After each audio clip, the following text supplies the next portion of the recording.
सुप्रभात विद्यार्थियों। मैं योगेंद्र सिंह सांकला, सहायक आचार्य हिंदी, गवर्नमेंट बांगड़ कॉलेज पाली। विद्यार्थियों, हम कबीरदास के विषय में अध्ययन कर रहे थे और कबीरदास की जो शाखियाँ हैं उन शाखियों के अंतर्गत हमने विभिन्न अलग अलग अंगों के विषय में चर्चा की, जिसके अंतर्गत हम विरह के अंग को पढ़ रहे थे। आज हम विरह के अंग के बचे हुए अगले कुछ जो दोहे हैं उनका हम विस्तृत रूप से अध्ययन करेंगे। तो हमारे सामने कबीरदास जी के विरह को अंग से लेकर के यह दोहा आता है। वह है, विरह भुअंग चल बसे मंत्र न लागे कोई, राम वियोगी ना जीवे जीवे तो बोरा होई।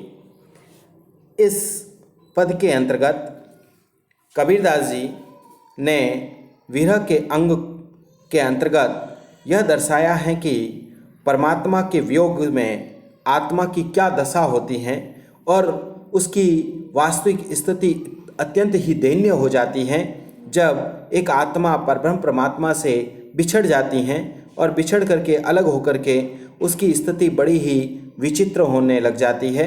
उसी का यहाँ पर उन्होंने विस्तृत चित्रण किया है, जिसको हम व्याख्यात्मक रूप से यदि हम इसका अध्ययन करें तो कबीरदास जी कहते हैं, विरह भुअंगम चल तन बसे। ये चल लिखा हुआ है, इसके स्थान पर है तन बसे।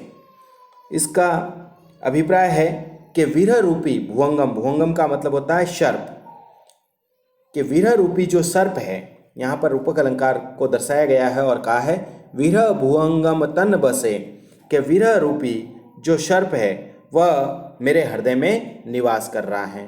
और अब इस सर्प पर मंत्र न लागे कोई, कि जिस पर यह जो विरह रूपी जो सर्प है वह निरंतर मेरे हृदय को डसता रहता है। अब इसके ऊपर किसी प्रकार का मंत्र आदि का उपचार भी नहीं हो रहा। राम वियोगी ना जीवे जीवे तो बोरा होई। कबीरदास जी कहते हैं कि मैं तो राम से का वियोगी हूँ, यानी प्रभु श्री राम से मैं अलग हो चुका हूँ और उनके विरह में निरंतर जीवन व्यतीत कर रहा हूँ। तो यह जो विरह से वियोगी जो यह जीव है, यह क्या है, ना जीवे, ना तो अब जीवित रहता है ना तो जीता है। जीवे तो बोरा होई, यदि यह जीवित भी रहता है तो यह बोरा, बोरा का मतलब होता है पागल हो गया है, पागल के समान हो गया है। अगर जीवित भी हैं तो वह सांसारिक विषय वासनाओं के ग्रहण की दृष्टि के कारण से वह क्या हो चुका है, पागल हो चुका है। एक बार पुनः हम देखते हैं कबीरदास जी क्या कहते हैं। उक्त दोहे के अंतर्गत कबीरदास जी जीवात्मा को की स्थिति का बखान करते हुए कहते हैं कि जो जीवात्मा है वह परब्रह्म परमात्मा से अलग हो जाती है तब उसकी क्या स्थिति होती है। तो जीवात्मा की कैसी स्थिति होती है, कबीरदास जी कहते हैं, विरह भुअंगम तन बसे। कबीरदास जी कहते हैं कि विरह रूपी जो सर्प है वह मेरे हृदय में निवास करता है। मंत्र न लागे कोई, कि यह जो विरह रूपी जो सर्प है वह मेरे हृदय में निवास करके निरंतर मेरे हृदय को डसता रहता है। मंत्र न लागे कोई, और इसके उपचार के लिए किसी प्रकार का कोई मंत्र भी काम में नहीं आ रहा है। राम वियोगी ना जीवे, कि मेरे जैसा राम से वियोगी यानी कि राम से अलग हो चुका जो जीव है वह ना जीवे, ना तो अब जीवित रह सकता, जीवे तो बोरा होई, और यदि जीवित भी हो जाता है तो वह पूर्ण रूप से क्या हो जाता है, बोरा, बोरा यानी पागल हो जाता है। तो इस प्रकार से यहाँ पर एक जीवात्मा की वास्तविक स्थिति का यहाँ पर बखान किया गया है।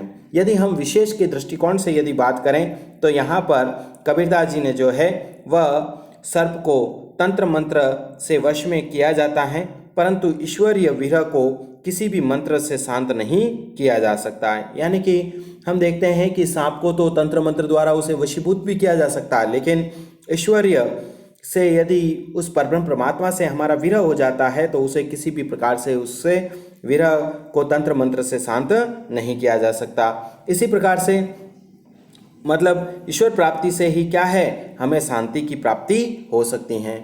उसके बाद हम देखें अगर विशेष के दृष्टिकोण से तो यहाँ पर अनुप्रास अलंकार का स्थान स्थान पर प्रयोग हुआ, जैसे जीवे जीवे पुनरुक्त का भी प्रयोग हुआ। पुनरुक्त अलंकार है, एक ही शब्द की जहाँ बार बार आवृत्ति होती है तो वहाँ पुनरुक्त अलंकार होता है। ठीक है ना। तो इस प्रकार से पुनरुक्त अलंकार का प्रयोग हुआ है। उसके साथ साथ यहाँ पर अनुप्रास अलंकार का भी प्रयोग हुआ है और रूपक अलंकार के अंतर्गत सांग रूपक अलंकार का प्रयोग हुआ है, जहाँ पर उपमेय पर उपमान का निषेध रहित आरोप होता हुआ दिखाई पड़ता है। इस कारण से सांग रूपक अलंकार का भी अत्यंत ही सुंदर प्रयोग हुआ है। उसके साथ साथ यहाँ पर शांत रस की प्रधानता है, माधुर्य गुण की प्रधानता है और वियोग श्रृंगार रस की भी प्रधानता हमें देखने को मिलती है, गेय तत्व की प्रधानता है। और उसके साथ साथ यदि हम देखें तो यहाँ पर भाषा के दृष्टिकोण से सतुखड़ी भाषा का प्रयोग किया गया है। अब हम इसी क्रम के अंतर्गत कबीरदास जी के अगले विरह के अंग के दोहे पर चर्चा करते हैं। तो वह दोहा इस प्रकार से है। तो यह दोहा है, सब रंग तंत रवाब तन, सब रंग तंत रवाब तन, विरह बजावे नित, और न कोई सुनी सके के साई के चित। अब यहाँ पर एक विरह की ही भावना को उद्घाटित करते हुए कबीरदास जी यह कहना चाहते हैं कि जो विरह का अंग है उसके अंतर्गत परब्रह्म परमात्मा से जो जीवात्मा अलग हो रखी है और अलग होने पर भी वह जो जीवात्मा है वह उस परब्रह्म परमात्मा के प्रति पूर्ण रूप से भक्ति का भाव रखती है और उस भक्ति के भाव रखने के कारण से उस जीवात्मा का प्रत्येक एक एक अंग जो है वह उस परब्रह्म परमात्मा का ही निरंतर स्मरण करता रहता है। तो देखो यहाँ पर क्या कहा है कि कबीरदास जी कहते हैं, सब रंग तत् रबाब तन। कबीरदास जी कहते हैं कि भगवत प्रेम में यानी भगवान के प्रेम में शरीर की सभी नसें, तत् का मतलब रग का मतलब होता है नसें, रग का मतलब तो क्या होता है नसें कह दें या सिराएं कह दें, और तत् का मतलब होता है तात यानी कि एक एक आंतें। और अगर हम बाजे के अंतर्गत देखा जाए तो तंत का मतलब होता है तार, ठीक है ना। और रबाब तन, रबाब का मतलब होता है सारंगी, ठीक है ना, जिस सारंगी को जैसे बजाया जाता है जो वाद्य यंत्र होता है।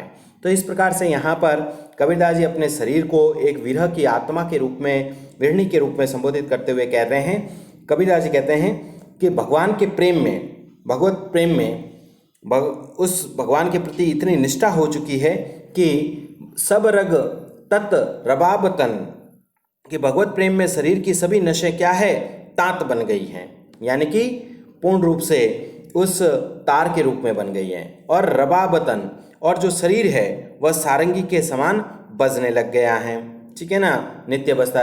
विरह बजावे नित, और विरह जो है वह नित्य प्रति इन सभी चीज़ों को बजाता रहता है। किस किस को बजाता रहता है कि मेरे रंग यानी शीराओं को, ठीक है ना, शीरा रूपी तारों को, और शरीर रूपी सारंगी को निरंतर कौन बजाता रहता है, विरह जो है वह नित्य प्रति बजाता रहता है।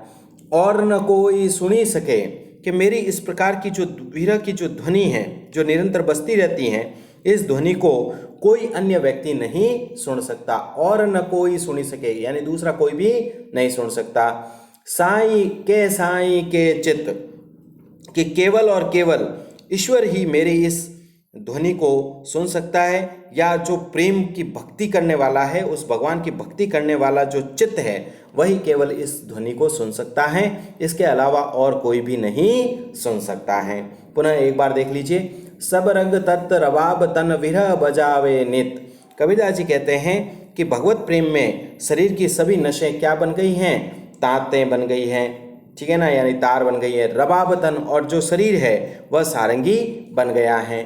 विरह बजावे नित, और यह जो विरह है वह निरंतर इन सभी तत्वों को बजाता रहता है, ठीक है ना, विरह बजावे नित। और न कोई सुनी सके, कि इस ध्वनि को दूसरा कोई भी नहीं सुन सकता। के साई के चित, या तो केवल मेरी इस ध्वनि को, विरह रूपी इस ध्वनि को केवल वह परब्रह्म परमात्मा सुन सकता है, या फिर केवल वही उसी का मन सुन सकता है जिसका मन प्रभु की भक्ति में लगा हुआ है। अब हम यदि इसके विशेष की बात करें तो यहाँ पर सबसे बड़ी बात यह बताई गई है कि एक भक्त निष्ठता और एक जो भक्त होता है उसका भगवान के प्रति जो समर्पण होता है, उस ईश्वर के प्रति जो समर्पण का भाव होता है, उस समर्पण के भाव को यहाँ पर प्रकट किया गया है। दूसरी बात यदि देखा जाए तो वीर वेदना यानी कि विरह वियोग श्रृंगार रस की पूर्ण रूप से प्रधानता हमें देखने को मिलती है। उसके साथ साथ यहाँ पर त त वर्ण की बार बार आवृत्ति होने से अनुप्रास अलंकार का भी प्रयोग हमें देखने को मिलता है।